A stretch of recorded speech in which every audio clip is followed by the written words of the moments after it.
Assalamualaikum warahmatullahi wabarakatuh.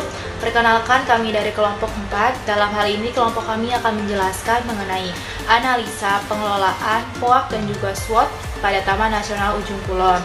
Sebelumnya saya akan memperkenalkan kelompok saya yang beranggotakan 5 orang, yaitu saya sendiri, Adelia Anggraini, Yuli Agustin, Gita Mardutila, Putra Pangestu, dan terakhir Satria Sukma.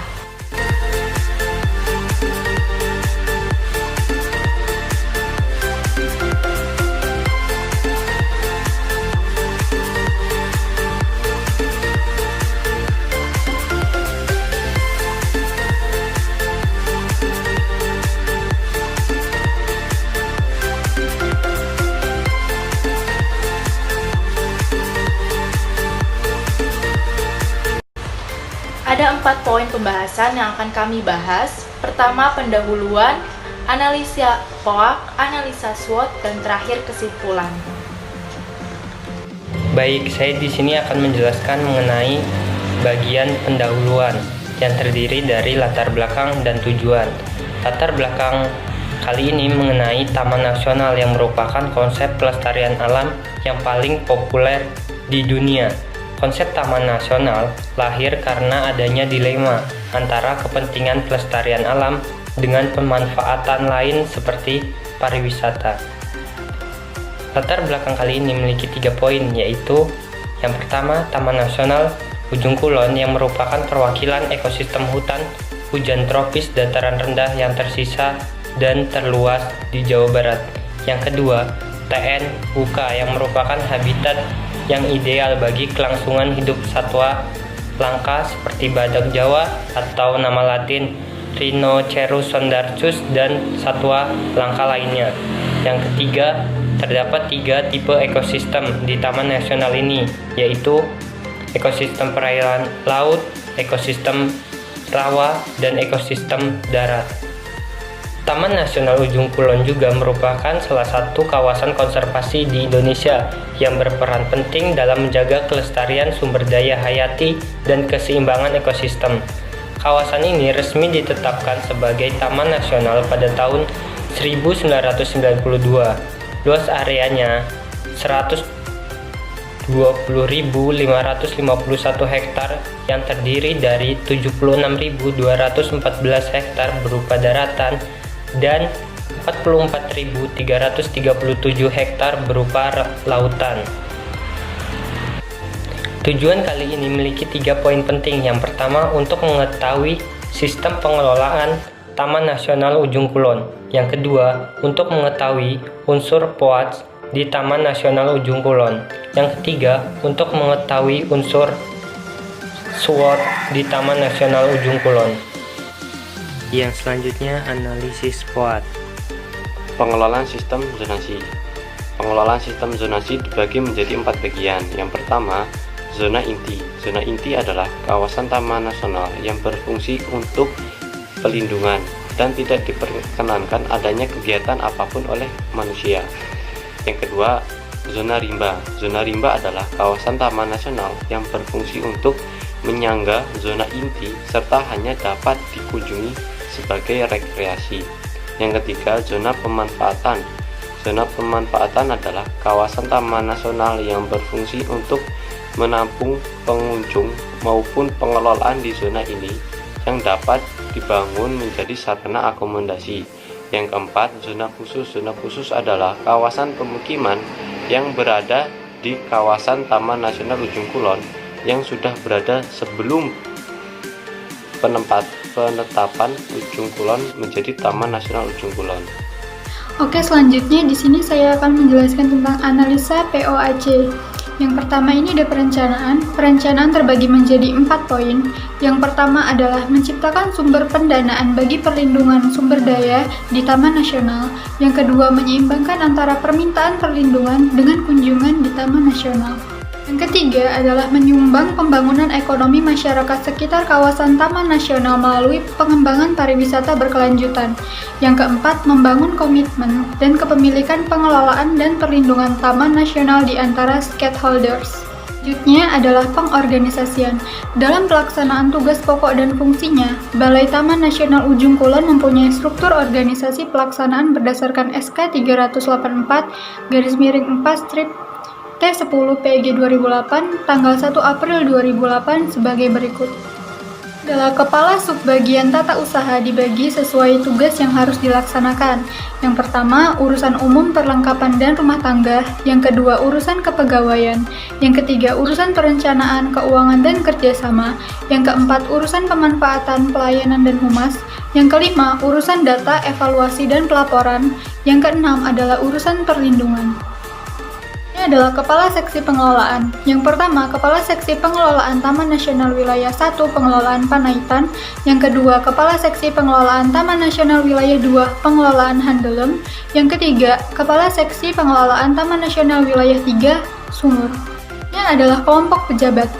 Yang pertama, kelompok pejabat fungsional penyuluh kehutanan. Yang kedua, kelompok pejabat fungsional pengendali ekosistem hutan.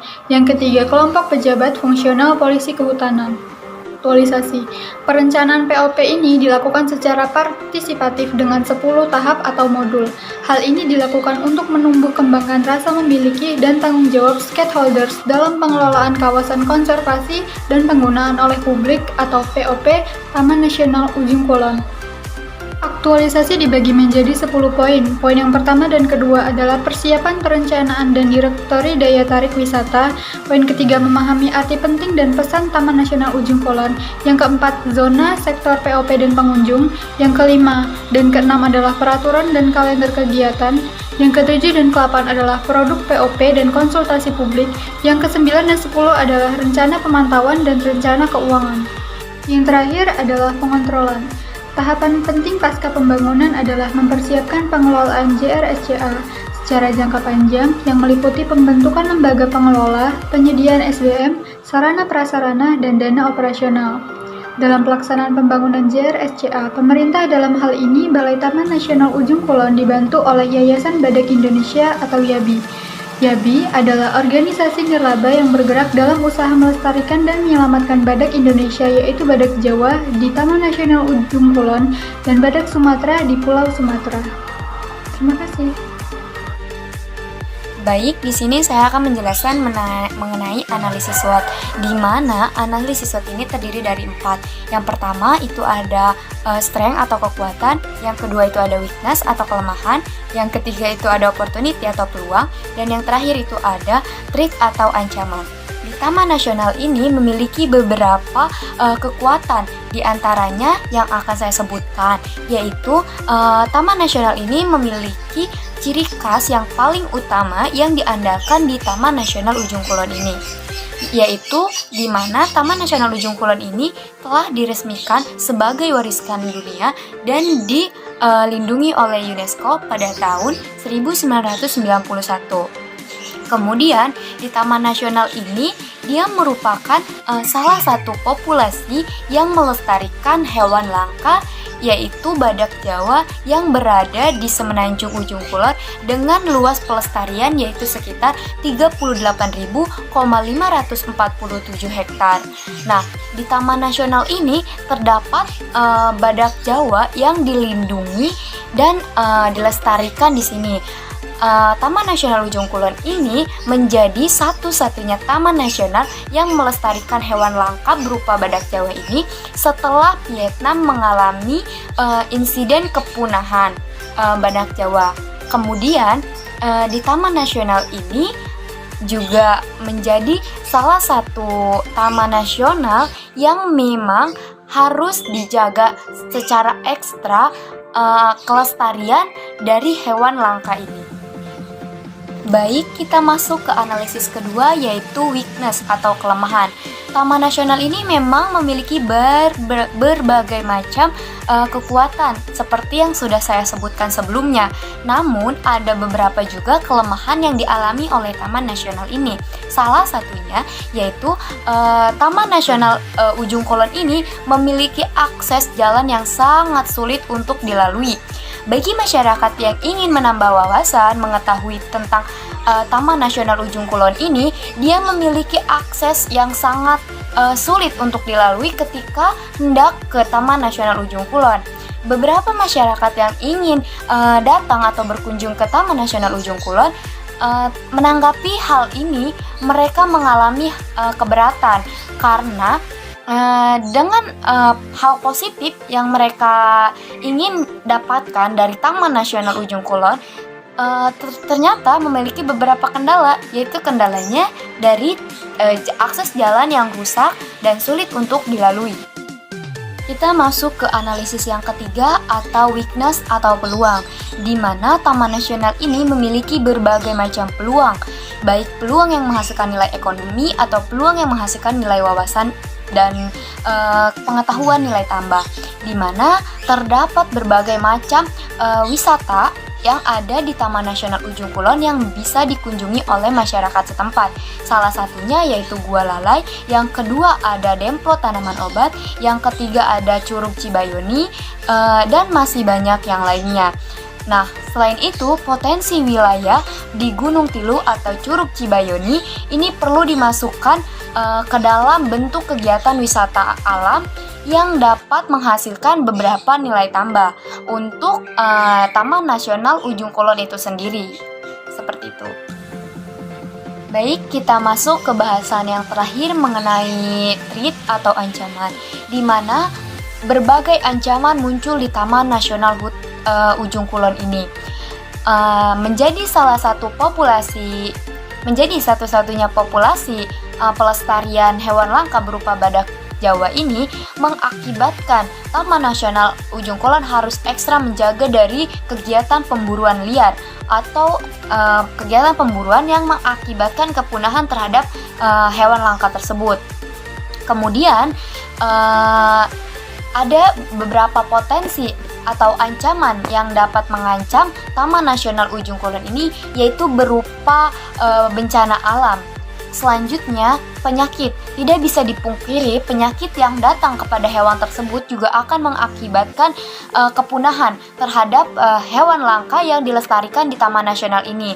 Nah, Taman Nasional Ujung Kulon ini begitu luas dan terletak di semenanjung Ujung Kulon. Ini luasnya sekitar 122.000 hektar. Dan dekat dengan Gunung Anak Krakatau, Gunung Anak Krakatau, di mana ini juga menjadi potensi bencana alam besar. Ketika Gunung Anak Krakatau itu meletus, kemungkinan potensi yang dialami oleh Taman Nasional Ujung Kulon ini dapat berpotensi menjadi bencana alam begitu. Terima kasih. Mungkin itu saja bahasan dari saya mengenai 4 analisis SWOT yang saya paparkan. Sekian dan akan dilanjut oleh rekan-rekan saya untuk pembahasan selanjutnya. Terima kasih. Bab terakhir ada kesimpulan. Ada 3 poin kesimpulan yang dapat dari hasil presentasi ini. Pertama, mengenai pengelolaan. Pengelolaan Taman Nasional Ujung Kulon ini dibagi menjadi 4 zonasi, yaitu zonasi rimba, zonasi inti, zonasi pemanfaatan, dan ada zona khusus. Kedua, mengenai analisa POAK. Nah, perencanaan pada Taman Nasional Ujung Kulon ini mengenai penggunaan oleh publik atau POP, pengorganisasiannya dikelola oleh Kepala Balai Taman Nasional Ujung Kulon, serta pelaksanaan POP ini dibagi menjadi 10 tahap, dan terakhir pengontrolannya itu dilakukan setelah pembangunan. Bahwa kelemahannya akses jalan yang sangat sulit dijangkau dan memiliki peluang bahwa TNUK memiliki beragam wisata alam, namun memiliki ancaman karena kondisinya itu sangat rawan akan bencana. Demikian presentasi kami yang dapat kami sampaikan. Mohon maaf jika banyak kekurangan. Wassalamualaikum warahmatullahi wabarakatuh.